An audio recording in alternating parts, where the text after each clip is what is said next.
Following the attacks, the U.S. said there is no specific credible intelligence of any plots against the U.S. But Jeff Pegues reports law enforcement is very concerned about what it does not know. Within hours of the attacks in Brussels, the FBI stepped up surveillance of potential terrorism suspects in the United States.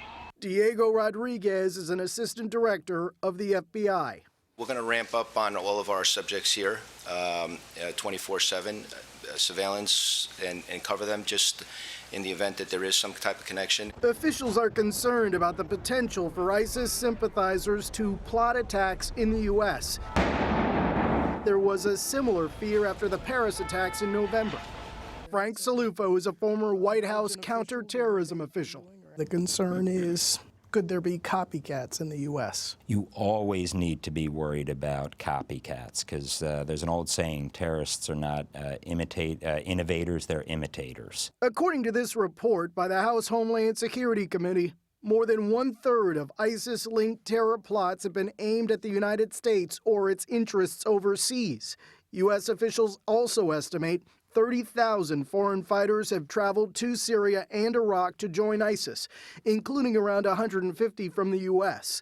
One intelligence consulting group believes about 40 have returned. Those are the ones U.S. law enforcement officials are aware of. Where are you from? United States. But just last week, American Mohammed Jamal Qais surrendered to Kurdish forces in northern Iraq. He had traveled from the Washington, D.C. region to Syria to join ISIS, and he was not known to the FBI. What you're seeing right now is we're shaking every known bush. You're going to have a number that won't necessarily be on anyone's radar screen, and that's something we do need to be cognizant of. Jeff joins us from Washington. Jeff, what is the FBI doing to assist with this investigation?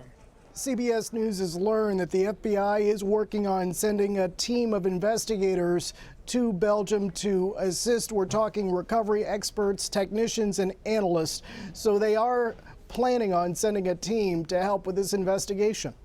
And what do we know at this point about any kind of threats, possible threats to the U.S.? Well, U.S. officials were asked that question several times today, and each and every time they answered it the same way, saying that there is no specific or credible threat to the U.S. at this time. They're advising people to do what they've been advised to do for some time now, and that is, if you see something, say something. And Jeff, what about the threat environment here in the U.S.? I mean, how many possible terror suspects are officials here trying to keep an eye on? Well, the FBI director has been very open about saying that there are investigations in all 50 states, so they are trying to keep track of these potential ISIS sympathizers. That's what they're worried about. They have these investigations ongoing, and they're trying to stay ahead of this potential threat.